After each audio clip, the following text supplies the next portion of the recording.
दोस्तों नमस्कार। Daily current affairs की इस क्लास में, इस सीरीज में आप सभी का पुनः स्वागत है। आप लोग जानते हैं कि ये सीरीज बिहार के प्रतियोगी परीक्षाओं पर केंद्रित है।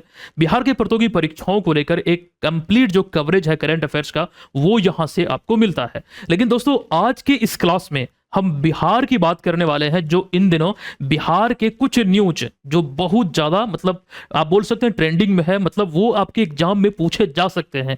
जैसे संगीत नाटक अकादमी पुरस्कार, और अभी हाल ही में बिहार के 3 उत्पादों को जीआई टैग मिला है। ये चीजें बहुत ज्यादा इंपॉर्टेंट है। कई सारी चीजें एकदम डिटेल में, इस दोनों टॉपिक को यहां हम अच्छे से कवर करेंगे, तो पूरे क्लास को देखिएगा। एक्चुअली यहां पर आपको हम ये भी बता दें, अगर आप पहली बार इस सीरीज से जुड़े हैं तो आगामी बिहार के प्रतियोगी परीक्षाओं के लिए ये सीरीज रामबाण है। इसको देखिए, तैयारी आपकी बेहतर होगी, है ना। अब पिछले क्लास में एक सवाल जो मैंने आपसे पूछा था कि अभी हाल ही में ग्रामीण क्षेत्रों में हाई स्पीड इंटरनेट कनेक्टिविटी बढ़ावा देने के उद्देश्य प्रोजेक्ट गंगा जो है, ये किस राज्य सरकार द्वारा शुरू किया गया है। प्रोजेक्ट गंगा की शुरुआत, हालांकि जब घोषणा हुई थी तब भी ये चीजें आपको मैंने बतलाया था, संबंधित है उत्तर प्रदेश से। प्रोजेक्ट गंगा में ऐसे तो बहुत जानकारी मैंने आपको दिया है, लेकिन ये जो गंगा शब्द है, इसका पूरा नाम क्या है, तो government assist network for growth and advancement. ये गांव गांव डिजिटल कनेक्टिविटी की दिशा में उत्तर प्रदेश सरकार की एक पहल है। इस चीज को ध्यान रखिएगा। अब दोस्तों, हम सेशन की ओर बढ़ते हैं, लेकिन उससे पहले आपको मैं पुनः याद दिला दूं कि हम यहां आज के इस क्लास में देखने वाले हैं जीआई टैग से संबंधित नवीनतम जानकारी को, जो विशेष रूप से बिहार के संदर्भ में। और दूसरी बात हम करेंगे संगीत नाटक अकादमी पुरस्कार को लेकर। अभी जो घोषणा हुई है, अब इसमें कितने महान हस्ती को या फिर कितने लोगों को, कितने कलाकारों को सम्मानित करने की घोषणा हुई, इसमें बिहार के कितने शख्स हैं, वो कहां से, किस जिले से बिलोंग करते हैं और किस कला के लिए सम्मानित करने को लेकर घोषणा हुई है, इन चीजों को यहां अच्छे से हम देखेंगे। आज के सेशन की शुरुआत करें, आपको एक जानकारी मैं ये भी दे दूं। दरअसल अभी जनवरी, फरवरी, मार्च और अप्रैल महीने का, पिछले 5 महीने का बिहार स्पेशल करंट अफेयर्स का एक कंप्लीट संग्रह, एक्चुअली जो इस सीरीज में चीजें आपको हम पढ़ाते हैं, एकदम हूबहू वही सारी चीजें एकदम बुक फॉर्मेट में, आप बोल सकते हैं पीडीएफ फॉर्मेट में। एक्चुअली ये ई बुक है, ये आपको उपलब्ध कराया गया है। हिंदी और अंग्रेजी दोनों माध्यम में है। इससे पहले 2025 वाला पूरे साल भर का मैंने आपको दिया था। अभी ये 2026 का अब तक का आपको प्रोवाइड किया जा चुका है। आप लोग इसको बीएम ऑनलाइन लर्निंग ऐप, जो आप लोगो यहां देख रहे हैं, इसको प्ले स्टोर से डाउनलोड कर लीजिए, आप वहां से इसको प्राप्त कर पाएंगे।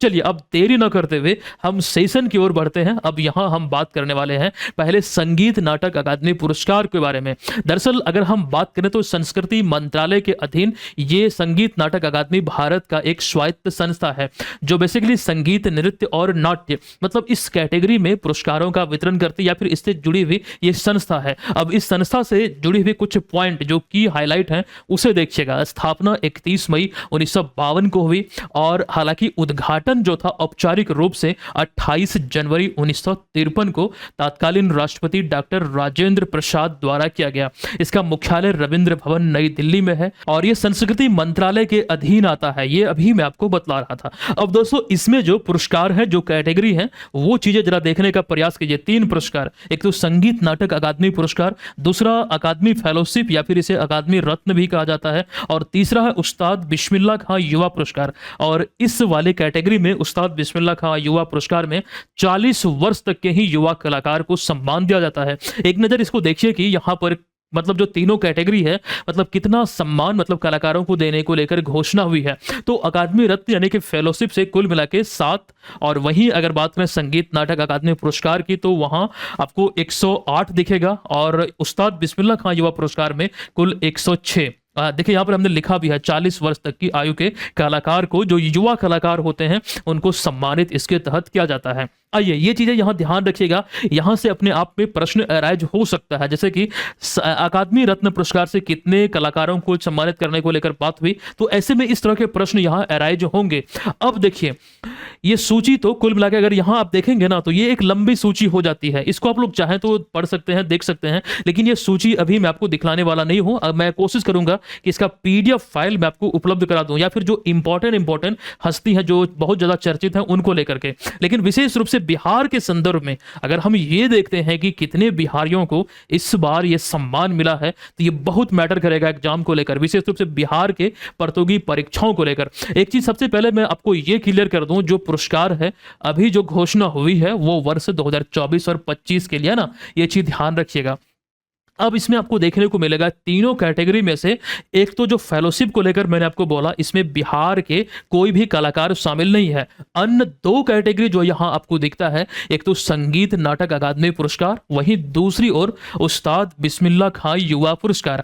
इन दोनों कैटेगरी में कुल मिला के 3 इधर और 2 नाम उधर आपको दिखेगा। तो कुल 5 कलाकारों को बिहार से मतलब चयनित किया गया है इस पुरस्कार के लिए। इस चीज को यहां अच्छे से आपके बीच हमने रखा है और साथ ही तस्वीर भी यहां आपके बीच मैंने रखा है। तो मधुबनी के हैं महेंद्र राम, जिन्हें आप यहां देख रहे हैं। पटना, अच्छा एक कैटेगरी भी ध्यान रखिएगा, लोक संगीत कैटेगरी में पटना के सुरेश कुमार हज्जू अभिनय कैटेगरी में, और वहीं पर थिएटर डायरेक्शन में मधुबनी के शिव नारायण झा या फिर कुणाल। और अगर बात करें उस्ताद बिस्मिल्लाह खां युवा पुरस्कार में, तो लोक संगीत कैटेगरी में सासाराम की मनीषा श्रीवास्तव और युवा रंगकर्मी कैटेगरी में पटना के रोहित चंद्र। मतलब ये 5 नाम आपको देखने को मिलेगा बिहार के संदर्भ में संगीत नाटक अकादमी पुरस्कार में, है ना। ये ध्यान रखिएगा, कैटेगरी आपसे पूछा जाएगा, नाम पूछा जाएगा। मतलब कैटेगरी कहने मतलब यहां पर यह है, जैसे मान लीजिए इनके बारे में पूछा जाएगा तो अभिनय को लेकर इन्हें सम्मानित किया गया है। तो ये चीजें यहां इंपॉर्टेंट होंगी। आप नाम के साथ साथ ये जरूर याद रखिएगा, मैं पुनः जोर देकर आपसे बोल रहा हूं, क्योंकि इस तरह की चीजें आपको एग्जाम में देखने को मिल सकता है। केवल नाम याद रखने से काम नहीं चलेगा। तो बिहार को लेकर ये चीजें क्लियर है। बात हम कर रहे हैं संगीत नाटक अकादमी पुरस्कार की, लेकिन वहीं पर अभी हम फेलोशिप यानी अकादमी रत्न पुरस्कार की बात कर रहे थे। इसके तहत जो 7 महान लोगों की जो जानकारी या फिर जो सूची आप यहां पर देख रहे हैं, इनमें आप देखेंगे कि एक छत्तीसगढ़ से है, फिर उत्तर प्रदेश, कर्नाटक, मध्य प्रदेश, एक और मध्य प्रदेश से, फिर आंध्र प्रदेश और तमिलनाडु। ये 7 नाम फेलोशिप जो मिला है, ये चीज जरूर ध्यान रखिएगा। इनमें से आपको सवाल देखने को मिल सकता है और आप लोग चाहे तो इसका स्क्रीनशॉट ले लीजिए, क्योंकि 7 नाम है, ज्यादा है नहीं, और याद यहां से आपको रखना पड़ेगा। जैसे रीता गंगुली को जो उत्तर प्रदेश की है, गायन एवं नृत्य कैटेगरी में ये इसमें मतलब सम्मानित करने को लेकर घोषणा हुई है। उसी प्रकार से अन्य 6 नाम है जो आप याद रखेंगे। अब दोस्तों यहां आगे हम बढ़े, इससे संबंधित एक प्रश्न हम यहां पर देखेंगे। आई होप कि चीजों को आपने अच्छे से देखा है। अभी तक जो चीजें मैंने आपको पढ़ाया है, मुझे उम्मीद है कि बहुत अच्छे से आपने इसको देखा है। अच्छा, कम से कम बिहार के पक्ष में, अब बिहार के ही संदर्भ में एक प्रश्न आपके बीच है।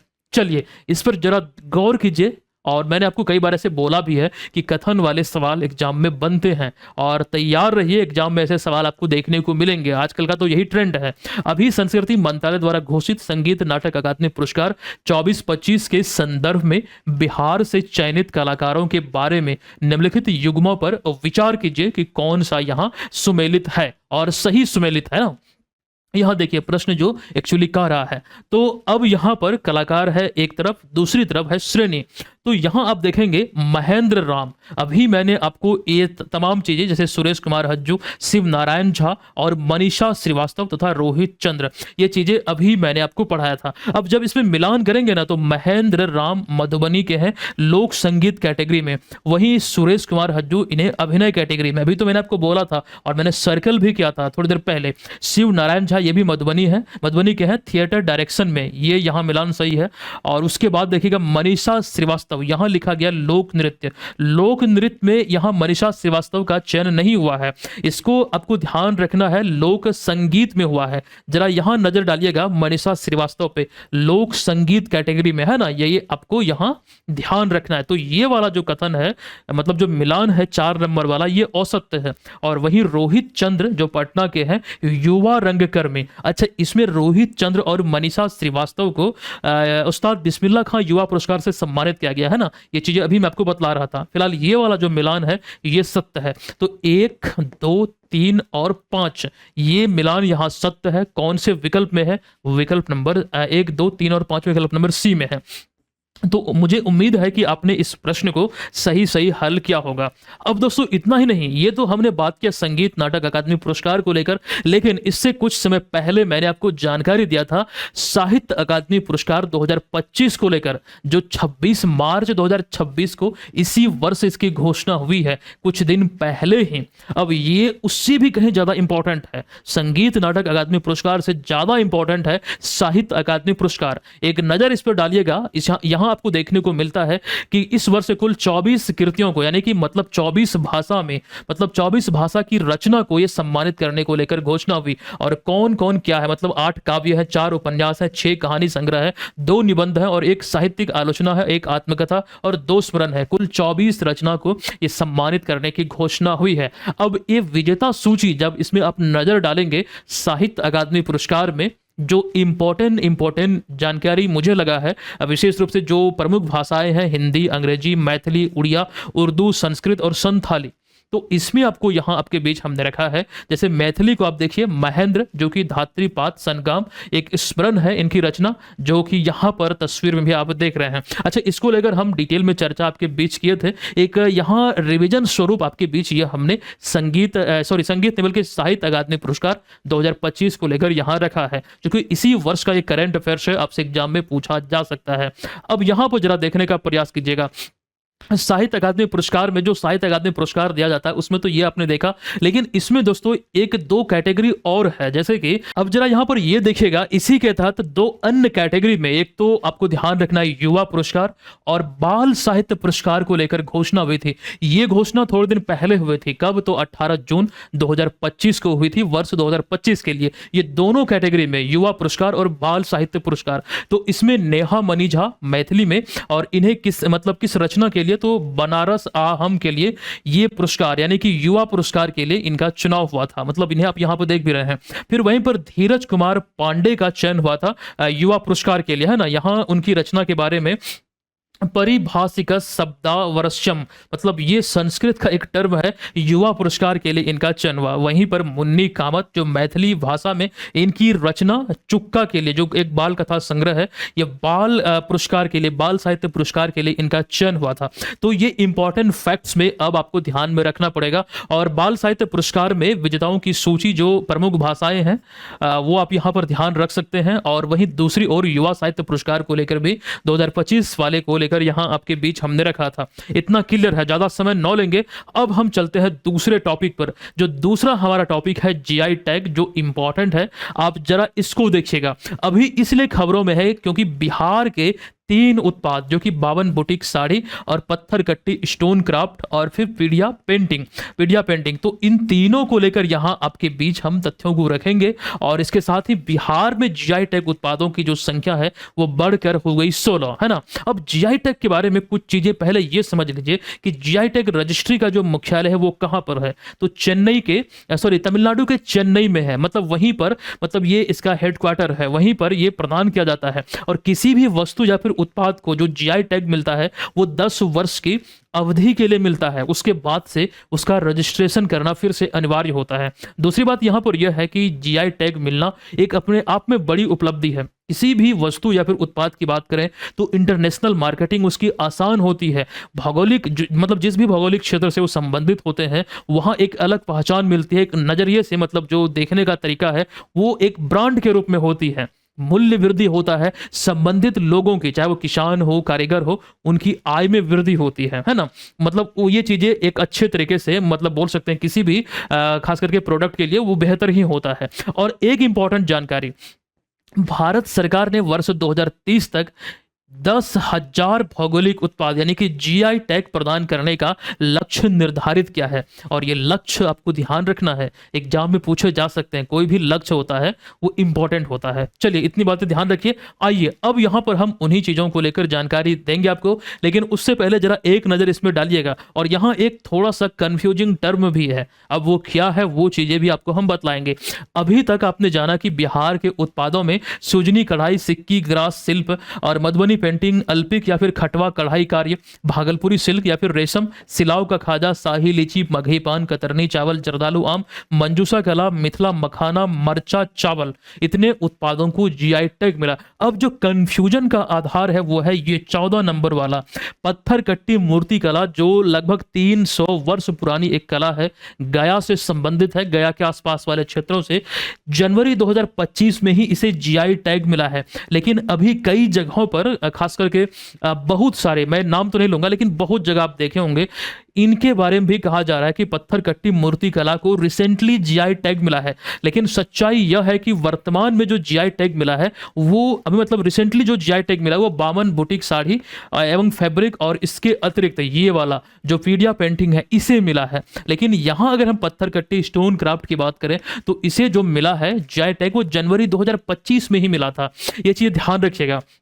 यहाँ इतना ज़्यादा मीडिया में खबरों में ला दिया गया है और ये कहा गया है कि रिसेंटली मिला है, लेकिन फिलहाल ये आप ध्यान रखिए 2025 मिला है, तो ये 14वां उत्पाद है। अभी 2 और उत्पाद इसमें शामिल हुआ, नालंदा जिले का 52 बुटीक साड़ी, और यहाँ उसके बारे में हमने लिखा भी है कि प्रमुख केंद्र नालंदा जिले का 52 बिगहा क्षेत्र है, मतलब यहीं से मूलतः संबंधित है। जैसे कुछ समय पहले मैंने आपको बतलाया था कतरनी नहीं बल्कि मरचा चावल को लेकर, जो पश्चिमी चंपारण के चनपटिया से संबंधित है और कृषि कैटेगरी में ये 6ठा उत्पाद था जिसे जीआई टैग मिला था मरचा चावल को। और यहां देखने का प्रयास कीजिए, ये नालंदा से संबंधित है 52 बुटी साड़ी। और दूसरी अगर हम बात करें पत्थर कट्टी स्टोन आर्ट, हालांकि खबरों में है तो चलिए मैं भी आपको यहां पर बतला दे रहा हूं, लेकिन ये जरूर ध्यान रखिए जनवरी 2025 में ही मिला था। ये काले ग्रेनाइट पत्थरों से यहां पर मतलब स्थानीय लोग महावीर तथा अन्य देवी देवताओं की मूर्तियां मतलब बनाते हैं, इसलिए इनकी प्रसिद्धि है। तकरीबन 300 वर्ष पुरानी ये शिल्प कला है। ये चीजें ध्यान रखिए। कहां से संबंधित है तो गया से संबंधित है। और तीसरा जो प्रमुख है वो आप यहां पर देख रहे हैं, यह भोजपुर क्षेत्र की प्रमुख लोक एक प्रकार की चित्रकला है। महिलाओं द्वारा विशेष रूप से दीवारों या फिर कपड़ों पर स्पेशली ये बनाया जाता है, और तस्वीर में आप यहां पर देख भी रहे हैं, है ना। तो ये चीजें आपको ध्यान रखना, जीआई टैग में इन चीजों को आपको ध्यान रखना पड़ेगा। सवाल यहां से अराइज होंगे। ये दोनों टॉपिक मुझे लगता है कि यहां आपको मैंने क्लियर करवा दिया है, और इसका टेस्ट आपको बीएम ऑनलाइन लर्निंग ऐप पर क्विज वाले सेक्शन में मिलेगा। आप वहां पर जाके इसका टेस्ट जो है मतलब पूरे दोनों टॉपिक का तकरीबन 12 से 15 प्रश्न वहां पर आपको टेस्ट में मिलेंगे, मतलब क्विज में मिलेंगे। आप उसको हल कीजिए जाके। जो हमने यहाँ पढ़ाया है क्या आपने अच्छे से पढ़ा, चीजों को आपने अच्छे से समझा, वहां टेस्ट के माध्यम से पता चलेगा। और आज के क्लास का ये प्रश्न है, इसका आंसर कमेंट बॉक्स में लिखिए। अच्छा एक चीज मैं आपको बता दूं, प्रत्येक दिन मतलब शाम के लगभग 9-10 बजे वहां पर क्विज अरेंज होता है एप्लीकेशन पे, और उसको आप लोग ज्वाइन कीजिए। प्रत्येक दिन हजारों लोग वहां पर शामिल हैं, करते भी हैं, तो आपको भी करना चाहिए। और ये सारे कुछ कोर्सेज हैं जो आप यहाँ पर देख रहे हैं। करंट अफेयर्स का ये विजेता बैच है, ये बीपीएससी एग्जाम के लिए है, और ये फिर बीपीएससी जेपीएससी यूपीएससी के लिए करंट अफेयर्स का एक गोल्ड कोर्स है। मतलब यहाँ पर एक अच्छे वे में टॉपिक वाइज चीज़ों को मैं आपके समक्ष रखता हूँ। तो आज के सेशन को यहाँ मैं समाप्त करता हूँ। और जो जानकारी मैंने आपको दिया था ना इस वाले पीडीएफ को लेकर, तो पीडीएफ आप लोग जरूर डाउनलोड कर लीजिएगा जो अभी तक डाउनलोड नहीं कर पाए हैं। ये एक बहुत ही इंपॉर्टेंट आपके लाइफ में होने वाला है। एक नॉमिनल सा चार्ज पर आपके लिए उपलब्ध है। एक तो करंट अफेयर्स का विजेता बैच अगर आप नहीं ले सकते हैं तो इस वाले पीडीएफ को केवल 49 रुपये में आप चाहे तो हिंदी, आप चाहे तो इंग्लिश में ले सकते हैं। मिलते हैं नेक्स्ट क्लास में, तब तक के लिए धन्यवाद। जय हिंद।